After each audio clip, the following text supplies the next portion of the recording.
Welcome back to the show, everybody. This is the Upper Tier Podcast. It's Thursday. It's not Thursday Tier Talk, although both our faces are on your screen as always. It's It's not. International Therapy Break, isn't it? Let me talk to you. What's Oh happening? God, How are you? not too bad. Me on Flower. What's the story? Good, yeah, not too bad. Had a good day today. Got a lot of work done today, I have to say now. A lot of Yeah. work done. So I was very, very happy. Yeah, I got a lot of paperwork done, got a lot of stuff done around here, got a lot of catching up. And then I went off to me mate Paddy the Turk, and I got the hair and the beard and everything done. And then I, happy as I a happy as a sandboy there, eh? yeah, then I went with Dylan and we shot a few balls on the driving range, and there you go, all good, all gravy.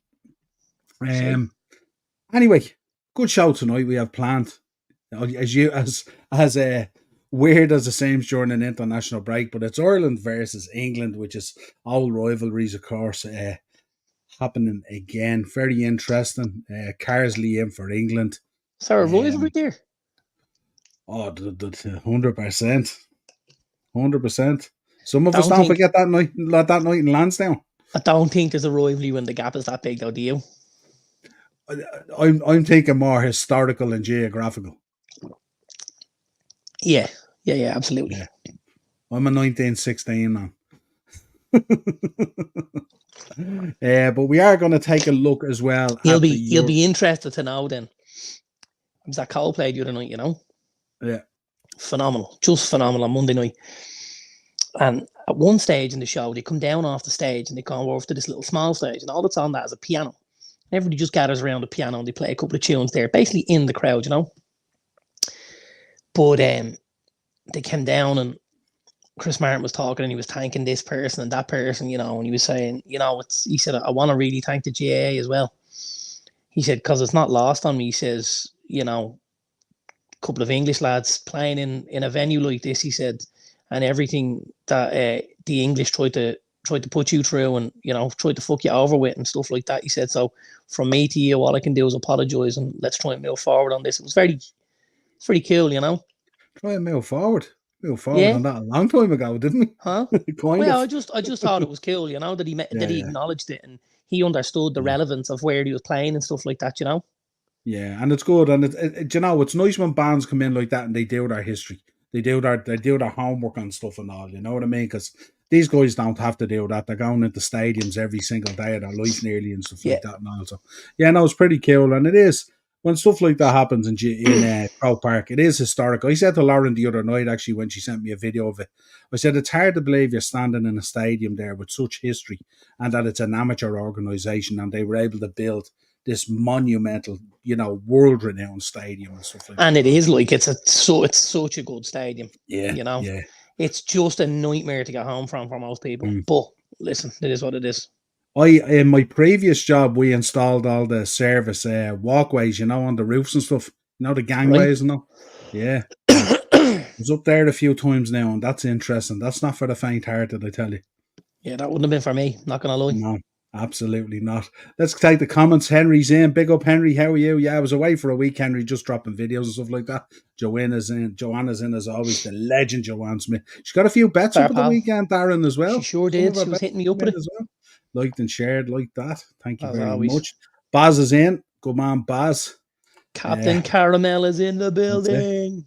Oi, Dazzler. Hope you're coping with the loss to us. I probably forgot about it about 6 minutes after the final whistle, Henry. I wouldn't worry about it, pal. Yeah. He I didn't hear from him for a while, but I'm not that kind of guy. I don't go in on friends.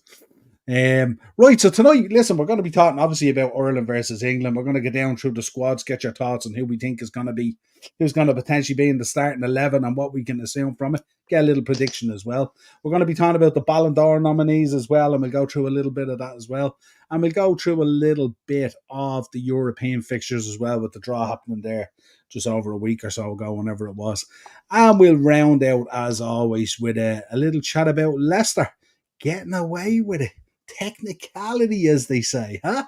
Very nice. Stevie Cooper, very, very happy, I would imagine. Yeah, we'll go through that as well. And anything else you guys in the chat want to throw at us, we'll go through. If you're going to throw at us, just let us know so we can duck, won't you? Yeah, 100%. 100%. Right, just I to seen bring you up it. to date. I'm just home from a football match, Yeah. and I was at Brody's game this evening. And one of the lads on Brody's team took a corner. They're like, these are only 9-year-olds.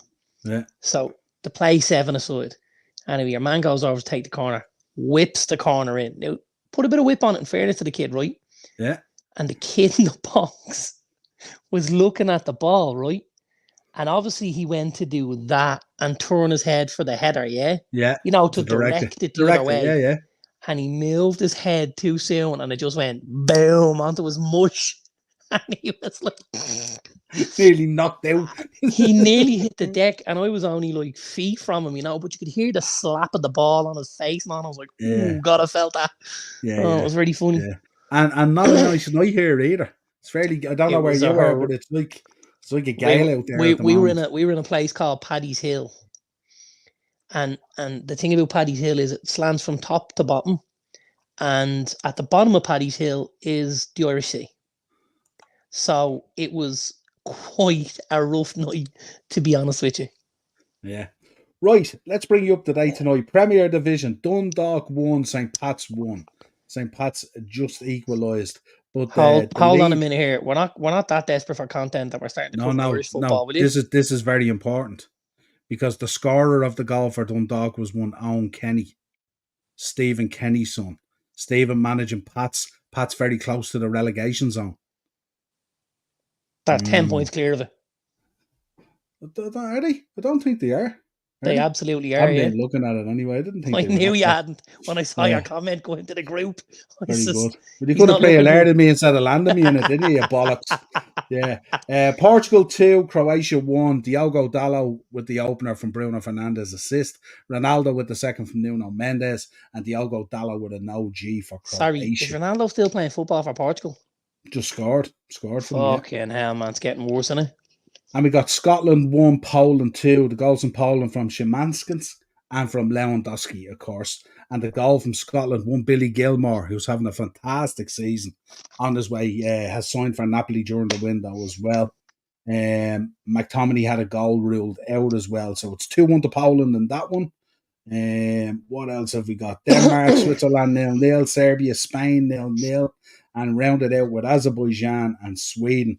Alexander Isaac with 2, and the boy from Sporting, Gyökeres, with a penalty on 80. Victor Gyökeres. And Dadashov with the goal for Azerbaijan. What else have we got? Estonia 1-0 up against Slovakia. That's actually the Sweden one is a full time. The Estonia one is a 70th minute. And what else have we got? Northern Ireland 2-0 up against Luxembourg. McNair and Ballard with the goals. Give us the big result, will you? San Marino 1, Liechtenstein 0. Oh, is it? Sansoli with the goal. Yeah, it looks like San Marino. They're about 25 minutes away from... About to break their duck. Woohoo! I think so, yeah, could be. And that's it. That's everything I have at the moment for you. Pretty good. So there you go. Right, let's get in. Ireland versus England. You're heading to the game, so you can shoot me a few short videos beforehand. I sure am. Half time and all that kind of good stuff. Oh, absolutely. Right. Talk to me. What do you make of the Carsley appointment? Listen, I think it's something I certainly expected anyway. I think obviously when we were linked with him, the big elephant in the room was that when Gareth Southgate left, the natural progression for Lee Carsley was for him to step up into the England job. We kind of think at this stage it's probably his to lose. If he can go out and put a couple of performances and blood a couple of new players and stuff like that, I think the FA are going to be more than happy to let him run with this, to be honest with you. And that's what I expect him to do. Joanne's in. Did you know Paul Merson had lost over a stone in weight and goes to Slim and World? A stone in weight or a stone in cash because he's been gambling again? Which one, Joanne? Yeah. 4 or 5 for England, Acers reckons. I don't think it'll get that bad. I think it'll be relatively competitive. Big up, Daz. Join us as Hey, always. Daz, how are you, buddy? Has Salah gone to play with Egypt, Niall? I think he has because there's African qualifiers on at the moment, so I would assume so. Didn't hear anything different anyway. We got on back to the AFCON again. There's a World Cup to you now. No, Is it AFCON or is it those, the one that do they do one outside of the AFCON that's a qualifier thing or something like that? I'm not too sure. Maybe it's AFCON. I'm not too sure. I didn't look at it fully to see, to be honest. Right, Ireland. What do you reckon in terms of Ireland? What are you expecting here, lineup boys? Callagher and goals? Would you expect? I think it's going to be tough to kind of nail something down, especially given it's Herman the Incredible's first game. Yeah. Like that'll. I suppose after the game we'll know a lot more about what he's going to try and do and how he's going to get us to try and play. I imagine, there's 4 or 5 lads who are nailed on to play, but I reckon there's a couple of players who are probably fighting it out for positions. You know what I mean? Who are you picking for your front line? Because the front line seems to be, if you look at the forwards there, I'll bring it up for you actually. I haven't brought it up for you there, but you're looking at the forwards at the moment: Adam Ida, Evan Ferguson, Sammy Smodics, Chidozie Ogbenny, Callum Robinson, and Troy Parrott. It's a strong selection, isn't it? It's not bad. I think on paper it probably looks a bit better than it is. Ida's obviously at Celtic and he's doing okay up there. Ferguson hasn't had a kick yet for Brighton, really.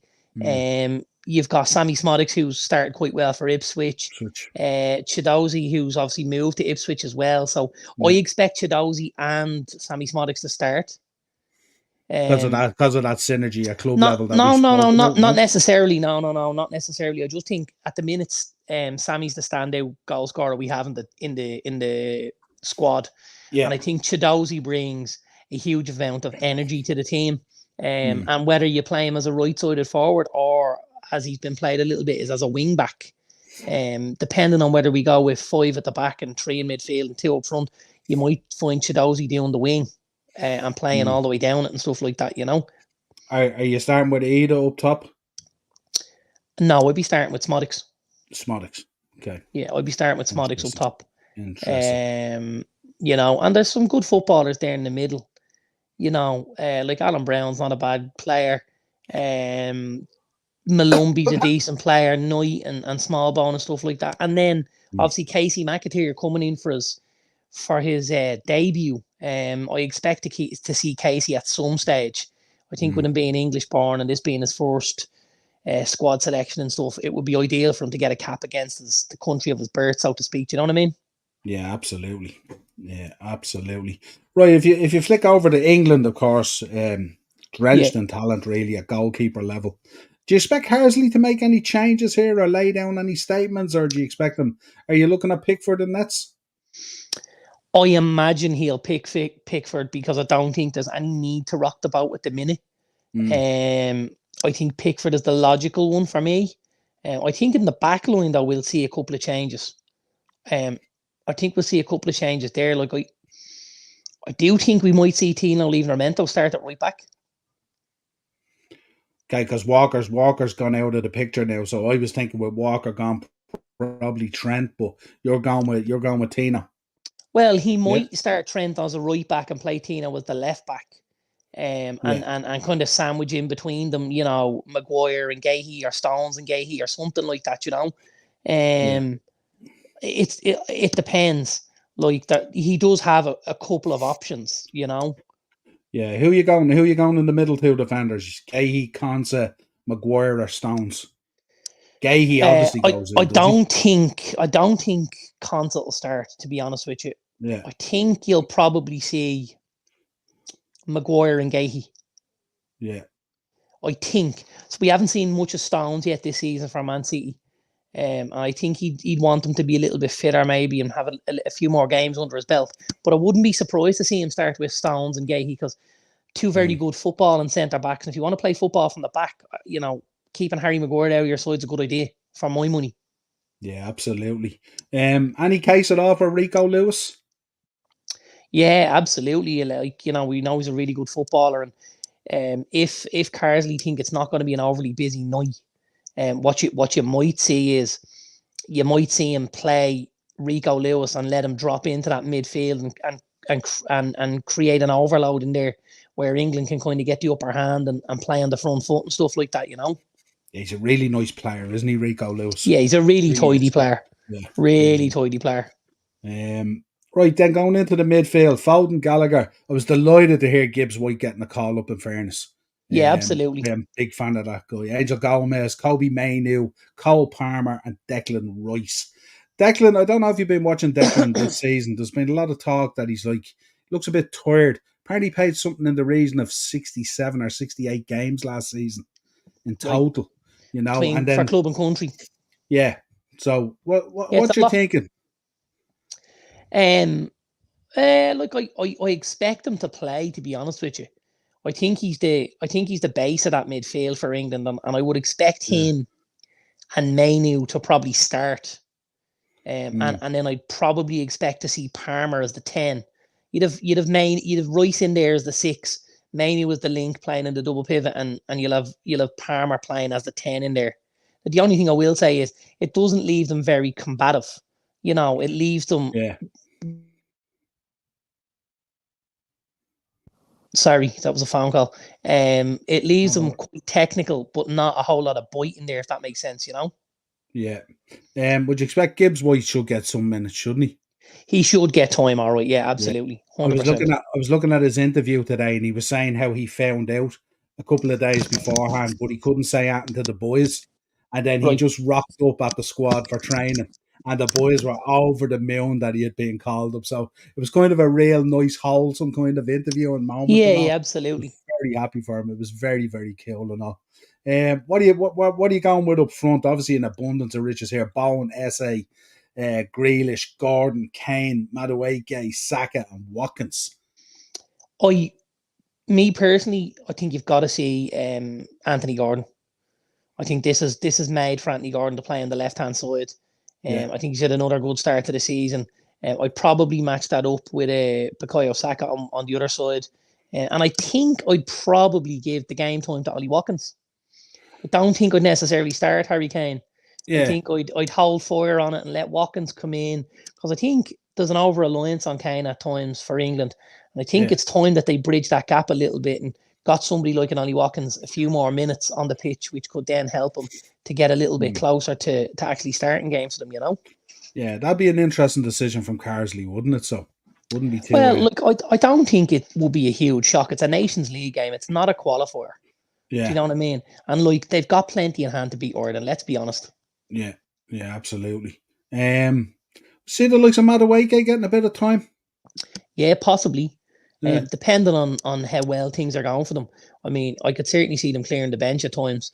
I'd expect to see probably Jared Bowen, Eberechi Eze, and maybe even Madueke as well. Yeah, absolutely. yeah. It'd be interesting to see the reception as well that Rice and Grealish get, won't it? Yeah, I'm not so sure we'll see Grealish, if I'm honest.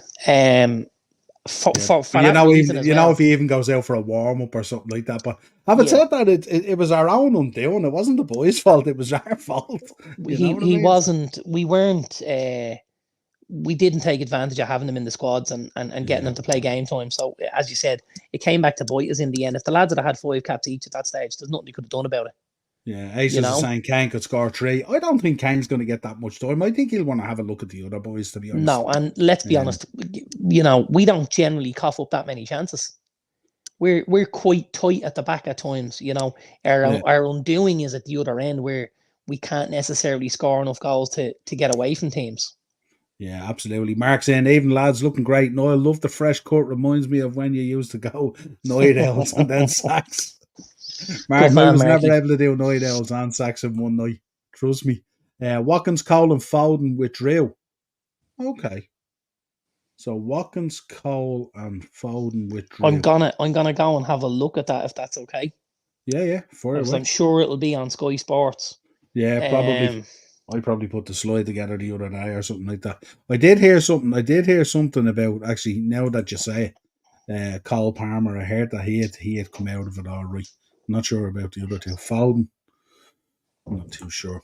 Joanne, I guess England will win, but got a good feeling about Ireland.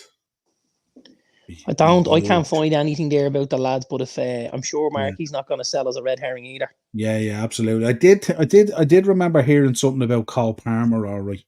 But there you go. But big up, Mark. Thanks for the update and all. And ruining my show. That's Darren and Mark now destroyed me tonight. Thanks very much. Thought we were all friends around here. Thought we were all friends. That's what I get for putting slides together early. Right, give us a prediction. 2-0 England. 2-0 England. 2-0 England.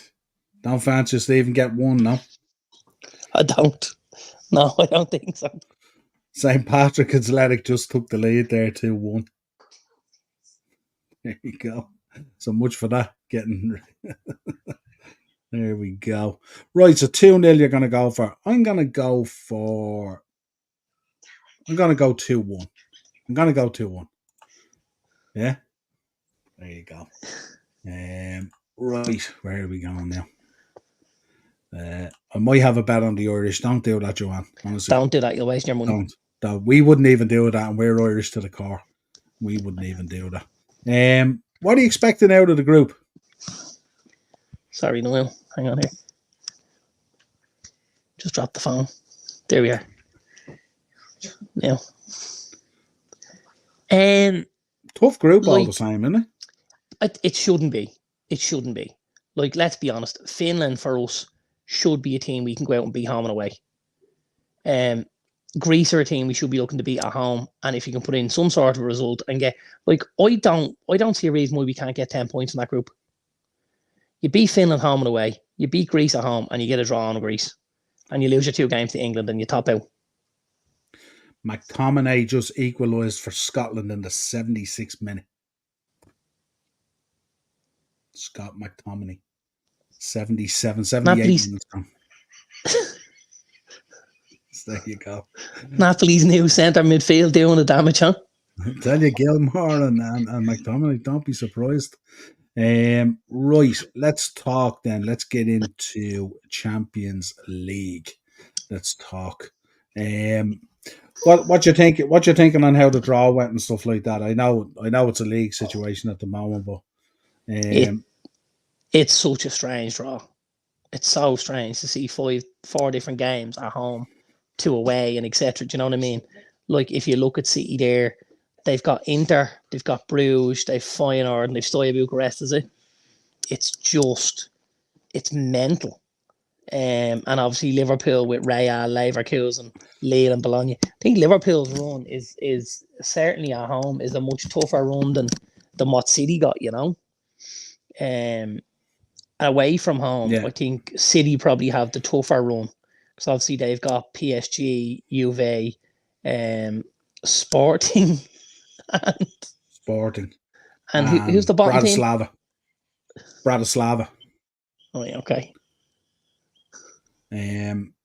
Yeah, I'd expect both teams to progress anyway, but certainly some interesting toys.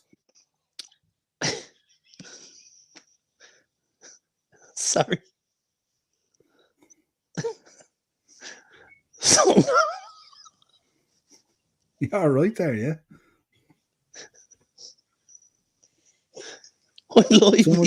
Someone just hit the deck there or something.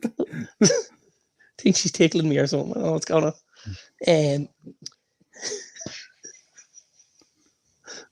Oh God.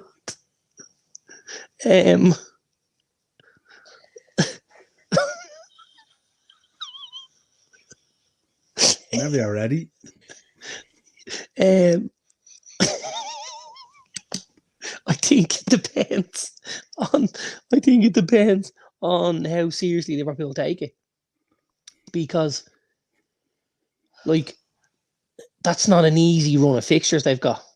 You know, it's not an easy run. And, like, I think this is going to stretch an awful lot of squads. You guys don't have a massive squad, let's be honest. And that could be stretched massively with games against Real and Leverkusen. And then the games away at PSG become tougher and stuff like that. And Leipzig as well are a decent team. So like that it becomes a lot more difficult when you've got to play 8 games over a shorter period of time with injuries. Don't forget the Carabao Cup is going to be going on as well at that stage. So you've got Carabao Cup games. Like, I just don't know how UEFA expect teams to cope with this overload of fixtures. You know, I just don't understand. I suppose the way they're looking at it, I wonder are they constructing this in a way like you mentioned about the Euros, where it just they want all the bigger teams in the final situation, and Yeah, and like we that, spoke about it, obviously at one stage in the Euros, where it was great to see some of the smaller nations, Georgia and Albania and things like that. But at times, we were looking at games thinking this is a bit pointless. Do you know what I mean? Like there was a little bit of that as well. The Euros didn't necessarily excite us in the way we would have been excited from, say, a World Cup point of view or whatever. We did speak of that. So, like, I think it's important for them to find the balance. I think it's great involving other nations and smaller nations and stuff like that in competitions, but not when it then stretches other nations on the back of that.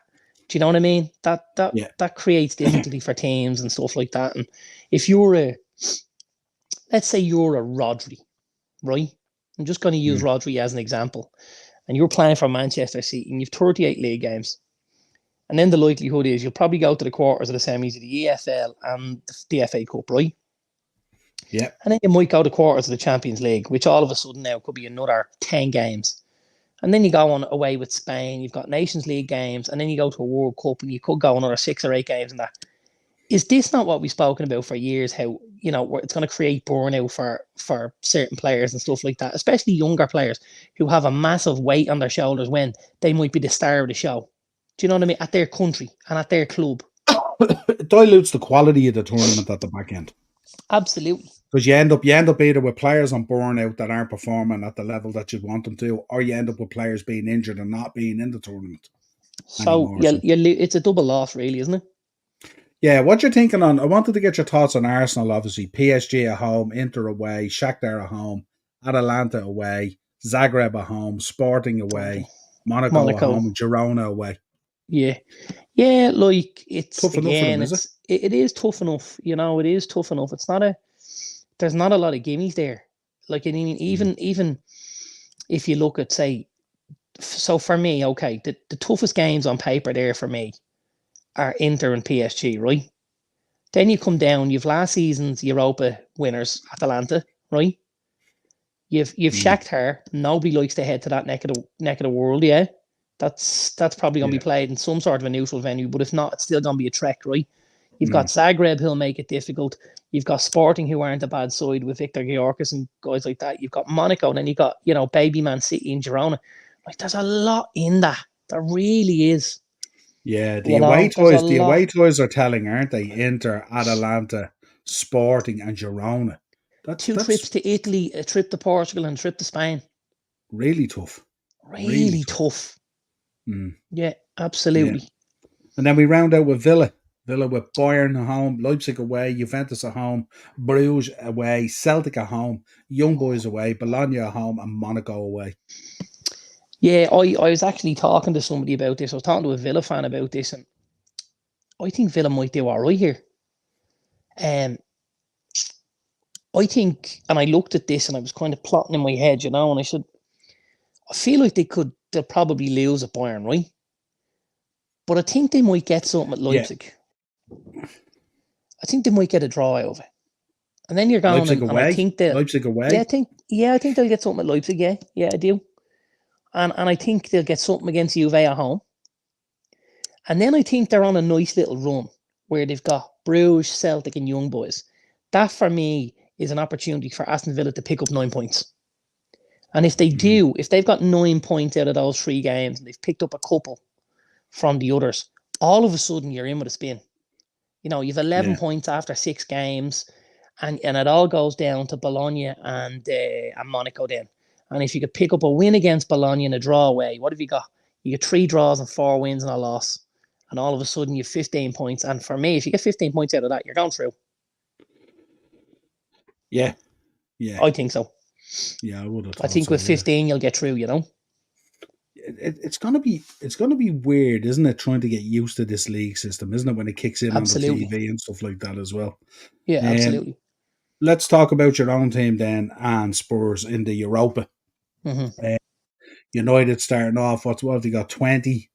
Then they've got Porto, Fenerbahce, Pack, Bodo Glimt, I think it is, Victoria Yeah. Pilsen, Yeah. Rangers, and they rounded out with FCSB. Yeah. Thinking? Yeah, like I suppose this is a great opportunity for us to again blood some more youngsters, isn't it? Yeah. Like I fully expect this will be the game where we'll be seeing the likes of Casemiro and be in there. I don't, I expect to see be in there play a lot of these Europa League games. I think it's not fair for Onana to play every game. It's too much pressure on him. He's not getting enough downtime, and it's also not good for the other keeper. If Onana was injured, how would he step up and stuff like that? So I think I'm looking forward to that. I think this will be the competition we see the likes of Casemiro and Eriksen involved. And then you'll obviously see Haaland or Xerxes, whoever plays the weekend, will play midweek and vice versa. And you'll have guys like Anthony and Rashford probably playing while you're resting the likes of Ahmad and Garnacho. And, you'll have Maguire playing and maybe Dalot as the right back if Mazraoui nails it down the position. And I think it won't be a terrible side. I expect to see a lot of Toby Collier in here and, Mason Mount when he's fit and stuff like that. So I think, like, I would expect us to certainly get through the league phase. I don't expect us to necessarily go out and, have 8 wins, but I certainly think we'll go through the group phase and make it to the knockouts, The first 3 games are interesting, aren't they? At home to 20, obviously the link 20 are in the Dutch league, aren't they? Yeah. So that'll be interesting with the links with Eric Ten Hag there and stuff like that. Porto away is going to be an interesting one. That won't be an easy trip. And then you No. Fenerbahce away, obviously, Jose Mourinho. That's going to be interesting. Yeah, linking up with our old boy Fred as well, which would be nice. I would have loved to see Fenerbahce come to Old Trafford. Because I would have liked to see Fred get a good reception there, but I think he'll still get a good reception, from the travelling United fans in Fenerbahce. Those first 3 games are going to be those first 3 games, actually, with the exception of 20, the Porto one and the Fenerbahce one, could have that Champions League feel to them because these teams normally are evolved. So be absolutely, interesting to see. Yeah, absolutely. Interesting to see. Let's have a quick look then at Spurs. I told you, remember I gave you the heads up about the graphic. Yes. So there you go. Spurs anyway at home to Qarabag to start off, then away to Ferencvaros. Yeah. Ferencvaros, and then AZ Alkmaar, away to Galatasaray, which is going to be interesting. Then at home to Roma, away to Rangers. I wouldn't be worrying too much about Rangers. They have all serious problems at the moment. And then away at Hoffenheim. What's you thinking for Spurs? Yeah, like it's probably something akin to our own, You're swapping out Fenerbahce for Galatasaray. We've both got Rangers. You're swapping out 20 for AZ Alkmaar. You're swapping out Hoffenheim there as well. It's a similar sort of bag. It's what you're gonna get in this kind of competition, unfortunately. There's gonna be some really strong teams, and then there's gonna be some weaker teams who they're going to come to certain places and just try and put in a massive performance and get some sort of a draw from, Yeah, it'll be interesting to see. Are they still going with the situation? Do teams after Christmas drop down into these competitions, or is that done away with? I'm not 100% sure, to be honest with you. Be Obviously, with the input of the new league stage, I'm unsure. Because I'm wondering with the league thing, will we see a situation where we don't get big clubs like a Juventus or a Barca dropping down into this tournament like what we've seen in the past, maybe, you know what I mean? So be interesting to see how it goes. Yeah, absolutely. Yeah, because that's kind of when you relish it, isn't it? Like you expect to get through after Christmas, and then it's kind of like, well, who'd you get drawn against? Do you get a Barca or a Juve or someone who's come down? It's the business end of proceedings, as they would call it, isn't it? Yeah, absolutely. Right, let's get on to then Ballon d'Or. I want to talk about the Ballon d'Or, yeah. Excellent. There we now. So let's bring up. So I've got 2 slides, right? So one slide is the main nominees, and the other one then is the goalkeepers and the young Ballon d'Or, or whatever they call it. It's the young Ballon d'Or, yeah. Young Ballon d'Or, and then I have another slide then, which is basically the manager, stroke coaches, and the teams. So kick us, Marky. Come on, Steve Bruce. So you got the job at Blackpool. Marky flipping. Jesus. As if it's not dire enough playing football in Blackpool in the middle of the winter near the seaside, but to have that lad manage them as well. Champions League teams won't be dropping into Europa. Yeah, that's There what you I thought. go. I thought they Yeah, had done yeah. away with it. Yeah, absolutely. Right. So let's start off. Start off there with the main one. Then we have to pick 6 from this list. I think they whittle it down to 6, don't they? And then they whittle it down to 3. I think, as far Yeah, I as I think that's know. right. Yeah, I'm not too sure what the numbers go. We'll go 3 in the other ones, right? Because it's a shorter lists on Yeah. those. So we'll pick our 3. So give me who you're thinking 6. Give me your 6 in any order you want. Doesn't really matter. Okay. 6. I'll go. Jude Bellingham. Yeah. Did I see today as well? Matt Hummel's got a big move today. Or he got a move? Is he gone to? Did he go to the Saudi League or something like that? Or? I didn't see. Oh, they say Matt Hummel's got a move today as I well. I'm not didn't too sure. see. Yeah. I'm gonna go Jude Bellingham. Yeah. I'm gonna go Erling Haaland. Yeah. I'm gonna go Vinicius Jr. Yeah. I'm gonna go Kylian Mbappe. Okay. I'm gonna go Lamine Yamal. Okay. And I'll go Rodri. Would here's the thing for you. Would you expect with Lamine Yamal? I mean, we know how awesome he is and stuff like that. Yeah. Would you expect probably because he has the younger one probably nailed on? Probably. We'll talk about it. Would you expect him then to feature in the senior one as I much? think he could feature in the senior one as well. Yeah. Yeah, I think he could. Yeah. Interesting. I listen. I think you're right. I think he'll win the younger. Yeah. But I still think he'll be involved in the top 6. Like, I think Bellingham, Mbappe, and Haaland are kind of nailed on that left-hand side. And then from the right-hand side, like Vinicius Jr. and Rodri are the 2 nailed on. And I suppose Yamal is the next in line. He's possibly the outsider of the 6, but I don't see anyone else getting ahead of him for me, you know? Yeah. I'd be kind of the same. Maybe, I mean, obviously when we look at the teams now, we know how good a season Leverkusen had, and I would think if they probably had landed the Europa as well and beaten Atalanta, you might make a case for a Granit Xhaka or something like that who had an excellent season and I all. tell you what, there's some Arsenal fans who wouldn't have believed Granit Xhaka was going to make the Ballon d'Or list a couple of years ago, right? Yeah, absolutely. They were thinking he wouldn't make the list at the local tube station there. Yeah, absolutely, 100%. Probably can't believe how he's done since he left, actually. No, but I mean, he did have a believe. very good last season as well, didn't he? In fairness, yeah, he did. Yeah, absolutely. So you're going with Bellingham.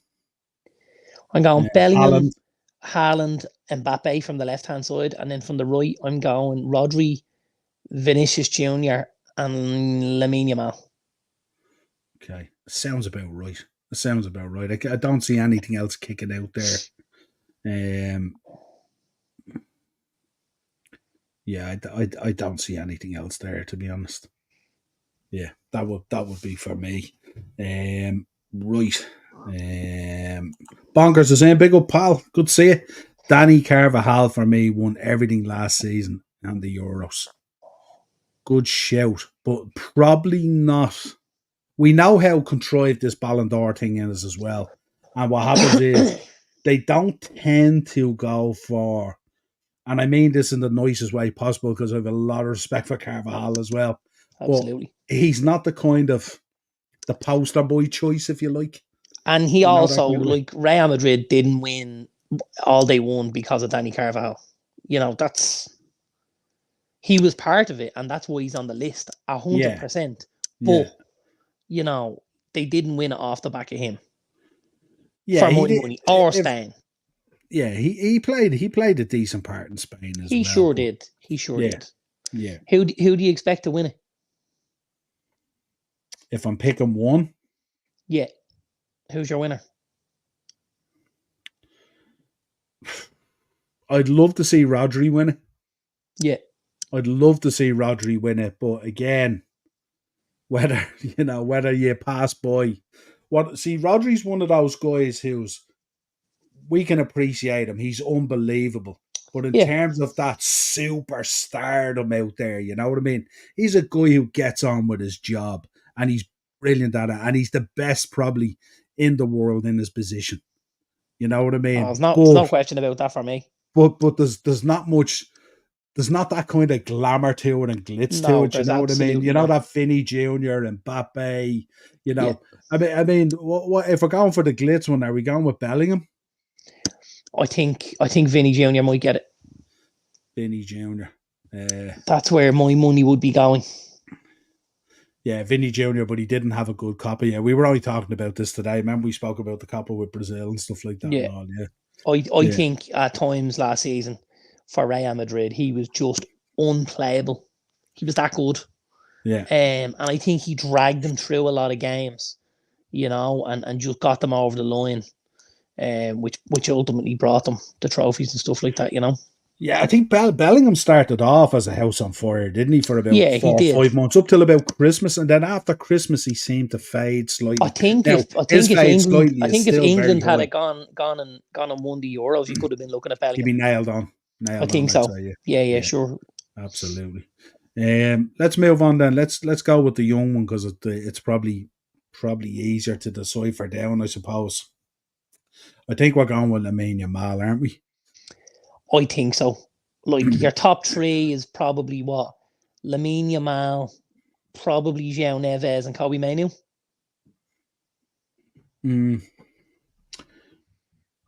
We spoke about the guy Arda Güler a lot, didn't we? Does he come into the reckoning at all? He didn't play enough games last season at Madrid to come into it. He was injured for 70% of the games. And he only came back towards the end of the season. So he didn't play enough football to warrant being in the discussion for me. Do you know what I mean? Are you going for Mainoo over Garnacho?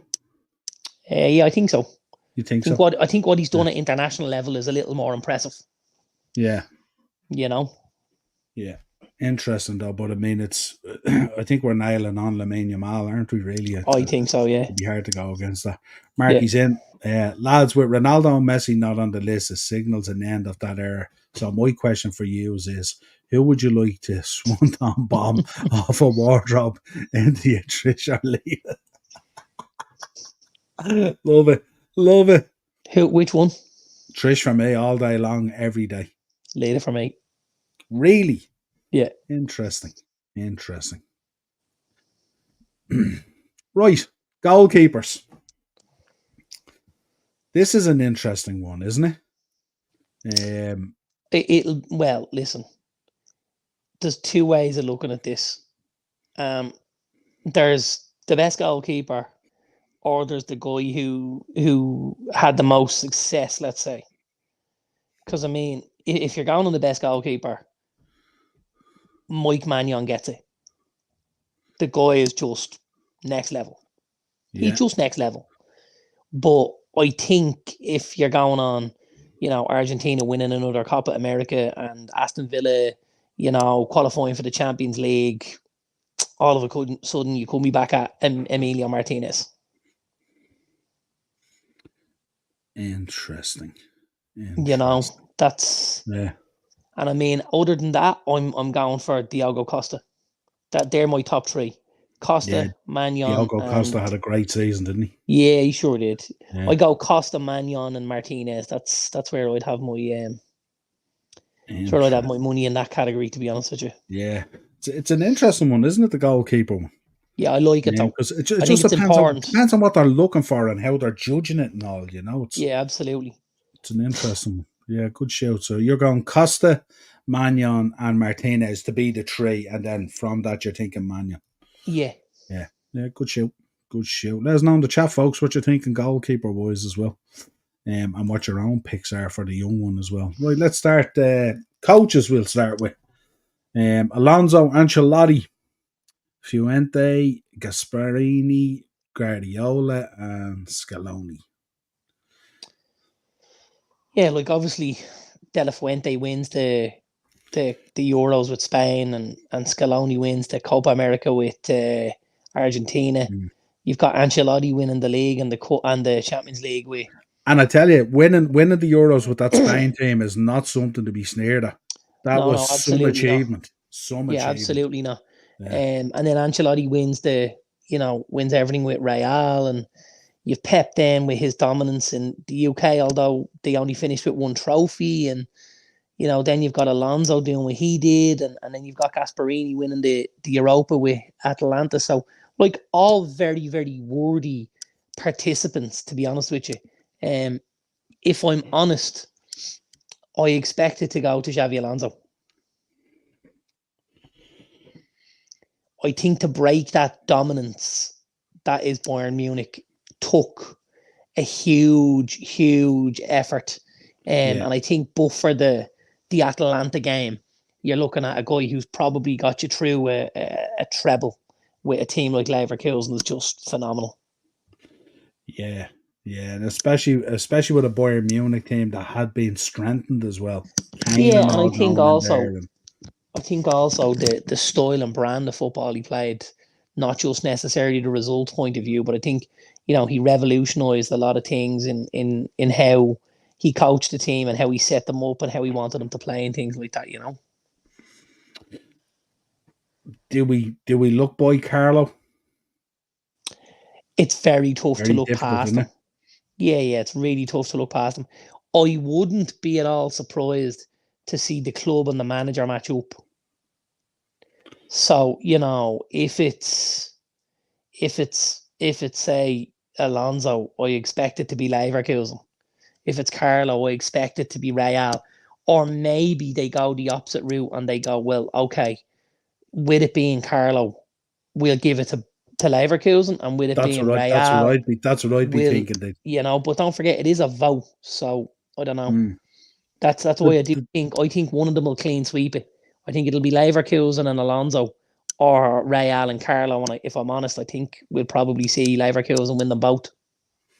yeah, it's difficult as well on this one, isn't it? With De La Fuente in there as well, because he's literally just an international manager, so he hasn't been able to, impact it in terms of club and cups and domestic cups and the Absolutely. European scene and stuff like that. No, and he can only So, win what's in front of him, which was those Euros, mm, and that's what he did. So did a great yeah. job. Yeah, they were just unbelievable. We covered it, of course. So we're going down with Carlo and Alonso, and then I presume on the teams are going with Real and Bayer Leverkusen, and any Absolutely. combination of the four, basically. Absolutely. It will be interesting to see actually if they do that. If they go with Carlo, do they give the team to Leverkusen? Because Well, I mean, as I said to you, it is a vote, don't forget. So it's not like they can award it. So it would have to be that's how the vote went type thing. You know what I mean? yeah, but this is the Ballon d'Or. We know how that trick goes, don't we? Well, you'd have to hope, Where's That's all all we can those do. voting machines that we were supposed to have here in Ireland? Remember that? They're all Loads of them stockpiled floating around, somewhere, haven't we? yeah. Them machines we paid big bucks for. Absolutely. There you go. Yeah, but I don't think Gasparini obviously winning the the Europa and all was Pep is, Pep and Scaloni. Yeah, interesting. With the Copa, interesting. Yeah, so we'll go with that, and we'll see what fleshes down into it and stuff like that, and we'll cover it as we get closer.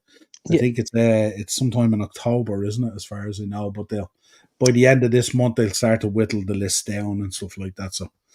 Yeah, we'll see what comes out of it. Right, so let's finish up then. We want to talk about Leicester and how the Premier League are going ballistic over this. They messed up big time, didn't they?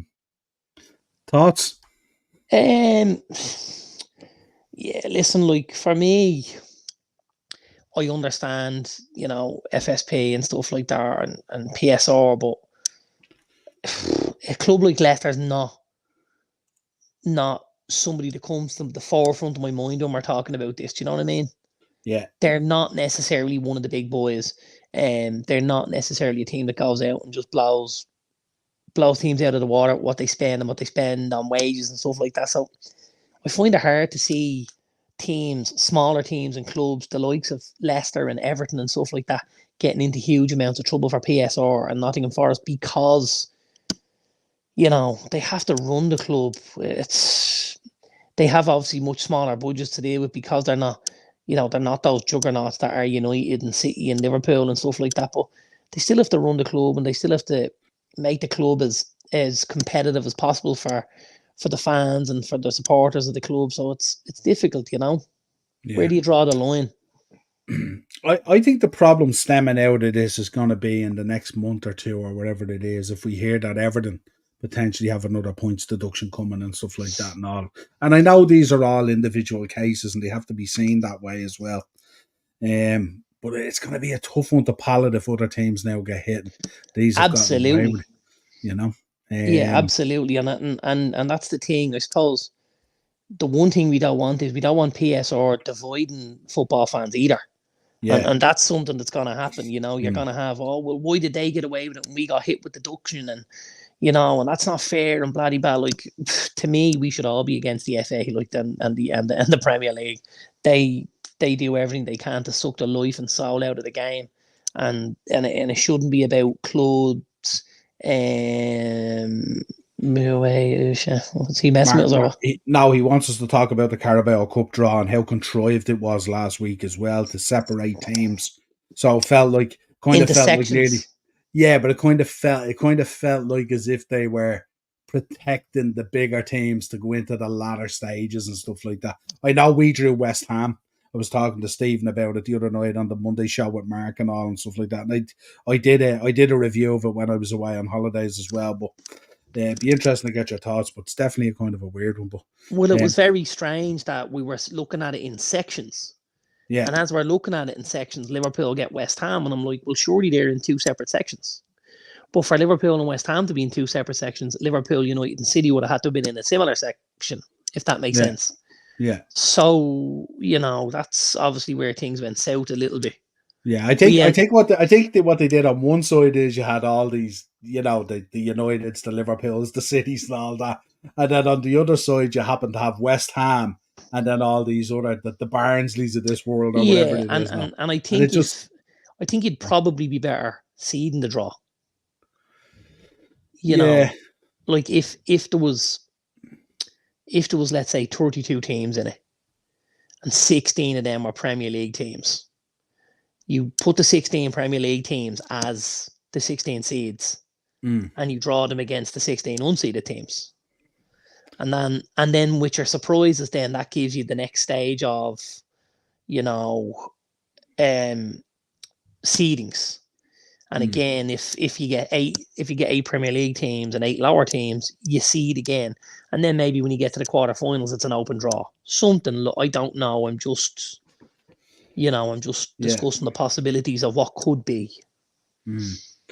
Yeah, look, there's no great right or wrong way to do these things. There's trial and error, and they change it all the time and stuff like that and all. And I think the real difficulty for the lower league teams is the fact that there's no replays anymore.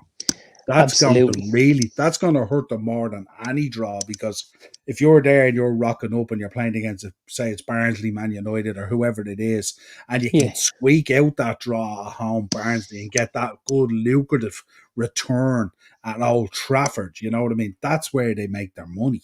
Yeah, or also, you might want to take them back to Oakwell so you can get the whole gate. Yeah. You're going to have a smaller gate, but you're going to get the whole gate. It's yours. Yeah, but I suppose the likelihood as well is if you can go the other way and get that Old Trafford one, you may get a TV game as well, which obviously boosts your coffers even more and all. You know? So it's but it's a tough one. Just to let you know, Poland have beaten Scotland 3-2. Zawalewski with a penalty in the 97th minute. Jesus. 97 minutes. I don't know who gave it away or anything like that. I didn't see. I'm just keeping you updated here on it. But yeah, it's interesting. A lot of stuff at the moment. A lot of what they're doing, like we spoke about in the Euros, how they contrived it to have the bigger nations in the latter stages and stuff like that. And obviously, you might get one or two oddballs that end up in the quarters or something like that. Just by, you'll always get one or two surprises. Maybe now we're seeing it with the Champions League. We're seeing it now with the Europa League and the Europa Conference. Now we're seeing it with the Carabao Cup. Kind of feels like they want sort of rid of these domestic cups in some way, doesn't it? That they've become the hassle that they kind of don't need. I just think with everything being financially driven. There's not enough in it for them. There's just not enough in it for them. They want competitions to be just bigger, with bigger teams, with more TV revenue, with a greater stream and flow of cash, and that's just the way it's going at the minute, unfortunately. Yeah, it is. Yeah, I mean, we always talk about the lower league teams and stuff like that and all, and how important those finances are to them and stuff like that. Absolutely. And like, we can see why they had to get rid of the replays and stuff like that, because there's just too many matches. It's Too gone many. stupid, and it seems like the European side of things kind of rules the roost. And the problem is, if you get the Carabao Cup getting so diluted, next stop on that train station then is the FA Cup, and we know how we love the FA Cup so much, and the reality and the history And of it, and the romance. don't forget, like, I also expect in the next couple of years to see. I expect to see the likes of, United and Liverpool and City probably take their first teams out of the Carabao and put in their under 23s and stuff like that, and have a couple of overage players involved who maybe aren't involved in the squad, but it'll just be used as a basis to float your academy and stuff like that. Is it going to get to a stage where they have to allow us to have bigger squads, that we're just going to have to cover this kind of thing? I don't think the squad size is an issue generally, because don't forget, you can have as many homegrown players as you want involved. Yeah. So that's where you're blooding your youth and stuff like that. But I just think it's going to get to a stage where, when United get drawn away on a Tuesday night against Tranmere, someone's going to say the under 23s are playing.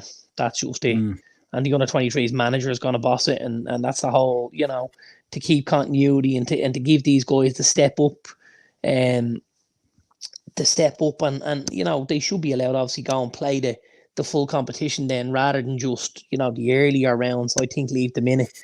It gives an opportunity to smaller clubs or teams, the likes of Villas and Newcastles and Spurs, who want to maybe win a trophy. They will see that as a trophy. The likes of United, Liverpool and City will say, okay, well, it's not a trophy for us at the minute.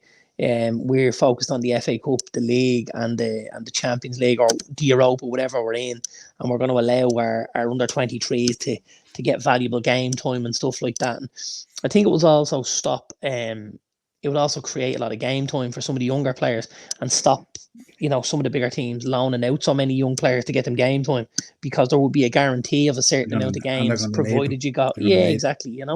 Yeah.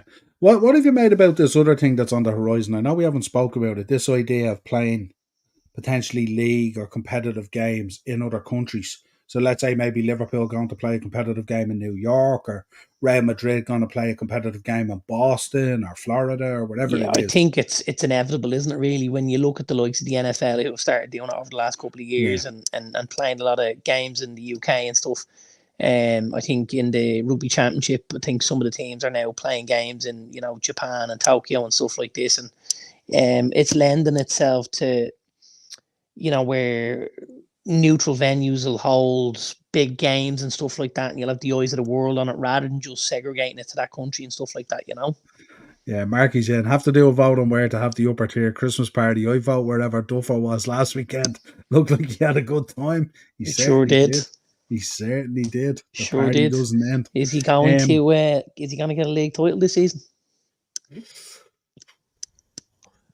Could do. So you think it's inevitable? I know La Liga have provisionally kind of said, yeah, they're all in for it and stuff like that, but that's not surprising based on Super Leagues and stuff like that. Yeah. I would just like it to, I suppose, from my point of view, like, and I know, we're talking about Liverpool and we're talking about United and stuff like that. We have huge stadiums that you generally can't get a ticket for. Like, I hope when we're playing these games, we're playing them like let's say, we're playing the Manchester Derby and we're playing it in Sydney, right? I hope it's the Manchester Derby that was due to be played in the Etihad, because that's generally the one that'll have less fans at it. Does that make sense? Yeah, and So I hope also because these teams are so global as well, they've huge fan bases all around the world. So they you can do. imagine if United and Liverpool are going into, say, Asia or somewhere like that, Yeah, yeah, yeah. absolutely massive, or the States. We've seen Yeah. it even with the pre-seasons and stuff like that. Crowds are monstrous at these games and stuff. Monstrous, but I don't want it to take away from the local fans either. Like, I Mm. think it's important that the local fans still get their Manchester derby and they still get other stuff like that, you know? Yeah, yeah, and I'm not necessarily thinking that it's even the bigger the bigger fixtures and stuff like that. I just think in general, but I just think it's a lot more to pour on again, isn't it? Travel My wise on the my players and fear stuff is like also that. going to be that they're not going to go, they're not going to come to Ireland to play a game. They're not No, going to come to, they're not going to go to Germany to play a game. no, They're you not know going to where go you're talking Sydney, Melbourne, New York, you know, Tokyo, Jeddah, Tokyo. Yeah, all of those far yeah, flung places, which is going to mean an awful lot more travel for the everyday footballer and stuff like that, and add a little more pressure to the and stress to the calendar that's really does already bulging at the seams. does it feel like the testing of the water of a future Super League? Well, we know that that's the end game, isn't it? Mm, And I've yeah, no doubt, like, if it goes to a Super League, we won't see teams playing their home games in their stadiums. We'll mm, see neutral venues, and we'll be playing in front of the prince in Saudi Arabia mm, and stuff like that, unfortunately. And it's just money will dictate that, unfortunately. yeah.